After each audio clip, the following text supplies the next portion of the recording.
Congratulations everybody, we got through the entire flatwater drill section. Now we've got moving water, otherwise known as whitewater, for you.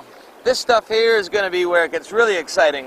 We're going to apply all the concepts that we learned, all the strokes that we learned so far, and we're going to apply them right here, and then we're just going to keep going and get them in harder and harder whitewater. This is going to be awesome. Hopefully we'll have some drills that you'll be able to take to the river.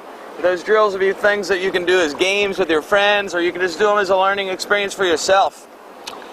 Our first thing that we're going to start with here is just the general concepts that are going to allow you to get from eddies out into the current back into the eddy as effectively as possible. Anytime you cross an eddy line, you've got this wonderful thing called current differential. Current differential just creates a lot of energy.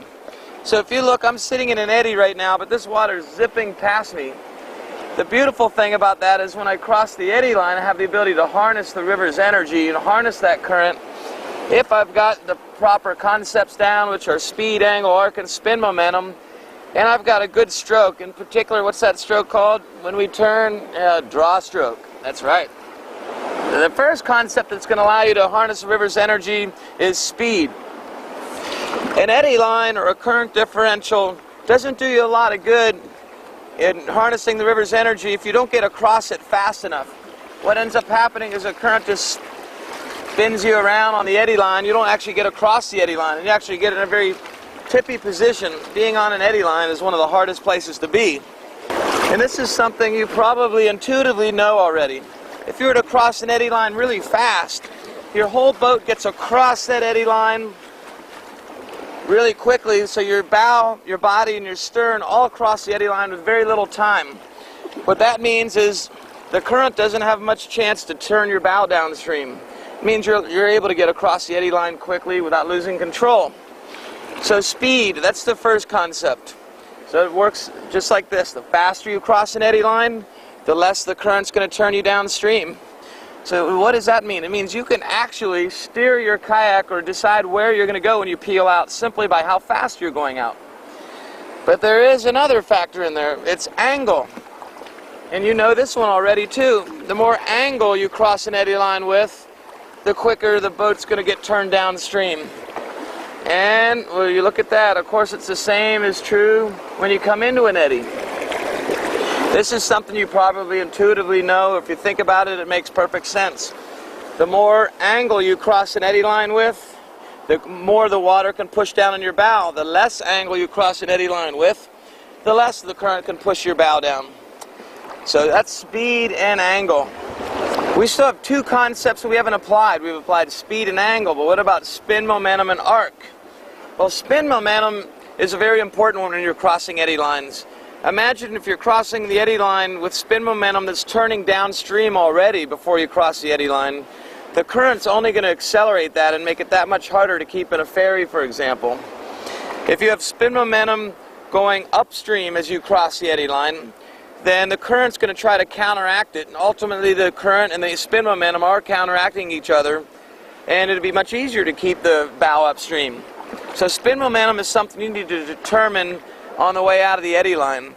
One of the beauties of taking a stroke on the downstream side as you cross the eddy line is that you can overpower any spin momentum downstream and assure that that spin momentum is upstream on the peel out. This just makes it that much easier to keep in control, especially as the whitewater gets harder and the current differential on the eddy lines gets faster. The last concept is arc. Arc is that bird's eye view of what your kayak is doing.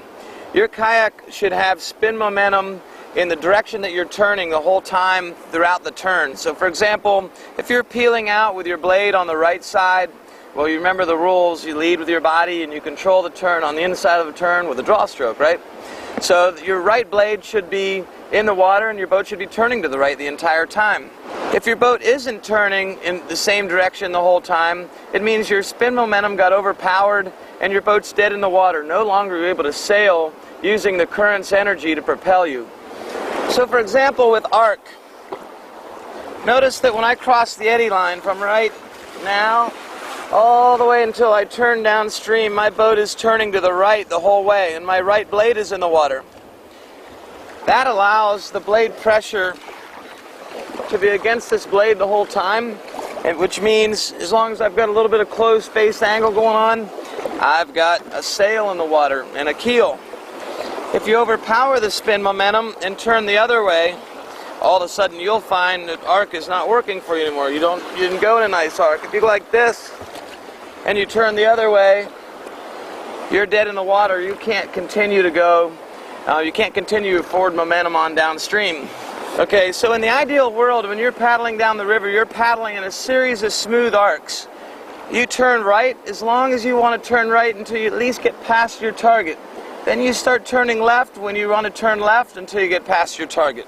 So for example, if I'm going to come to you, I'm going to reach across, do my draw stroke, let my bow drop in a nice arc until I get past you as a target, reach across, ride the draw and get an arc in the other way. That's the most effective way to go.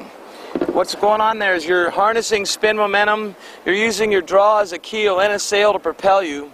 As soon as you overpower your spin momentum or try to go in a straight line, you got to take your keel and sail out of the water and start paddling normally, which is much less efficient.